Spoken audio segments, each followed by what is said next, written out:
ஹேட்டபை அமெரிக்காவோடது, keep week சீனாவோடது. ஆனா இந்தியாவுக்கு சொந்தமா ஒரு வே இருக்கா? இருக்கு. அது சும்மா இருக்கல. அதை விட 6 மடங்கு பெரிய வேக்களை வெல்லுது. இந்த வீடியோல இந்தியாவோட சொந்த வே கதையை பார்க்கலாம். முதல்ல ஏன் இது முக்கியம்னு புரிஞ்சுக்கணும். இன்னைக்கு உலகத்துல பெரிய வேக்கள் எல்லாம் ஆங்கிலத்துல, அமெரிக்க அல்லது சீன தரவுகள்ல பயிற்சி பெற்றவை. அவை தமிழ், இந்தி, தெலுங்கு போன்ற இந்திய மொழிகளை நல்லா புரிஞ்சுக்காது. ஒரு நாட்டோட மொழி, கலாச்சாரம், தேவைகளை புரிஞ்சுவே வேணும்னா அந்த நாடே அதை உருவாக்கணும். அதான் சோவரின் வே, அதாவது சொந்த வே.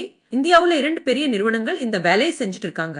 முதலாவது வார்வாம். பிப்ரவரி மாசம் அவங்க VRR-VM 30 மற்றும் VRR-VM 105 என்ற 2 மாடல்களை வெளியிட்டாங்க.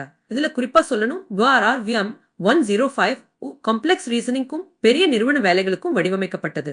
இன்னும் ஆச்சரியமா, அவங்களோட சின்ன மாடல் கூட கீப் வீக் 1 அதை விட 6 மடங்கு பெரிய மாடல். அதோட பல பெஞ்ச்மார்க்ல போட்டி போடுது. இரண்டாவது எலுட்ரிம். இது 22 இந்திய மொழிகளை புரிஞ்சுக்கி அந்த மொழிகள்ல பேச முடியும். 2 டிரில்லியன் டோக்கன்ஸ்ல பயிற்சி பெற்றது. இந்தியாவோட பன்மொழி மக்களுக்காக வடிவமைக்கப்பட்ட மிக உள்ளடக்கமான மாடல்கள்ல இதுவும் ஒண்ணு. இங்க ஒரு புத்திசாலித்தனமான உத்தி இருக்கு.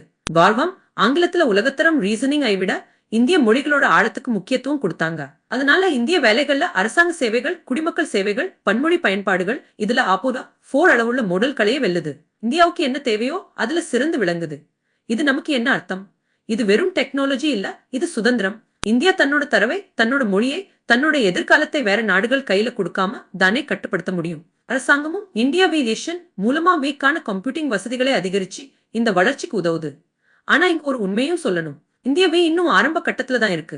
அமெரிக்க, சீன் நிறுவனங்களோட அளவுக்கு பணம், சிப்ஸ், தரவு இன்னும் இந்தியாவுக்கு கிடையாது. ஆனா குறைந்த செலவுல புத்திசாலித்தனமா இந்தியா முன்னேறிட்டு இருக்கு. இது மேக் இன் இந்தியா வேல ஒரு பெரிய அடி. உங்க கருத்து என்ன? இந்தியாவே உலகத்தரம் ஆகுமா? கீழே கமெண்ட்ல சொல்லுங்க. இந்த மாதிரி இந்தியாவோட டெக்னாலஜி வளர்ச்சியை தமிழ்ல பெருமையா தெரிஞ்சுக்க விகோடிஃபைட் ஐ சப்ஸ்கிரைப் பண்ணுங்க. பெல் ஐகானை அழுத்துங்க.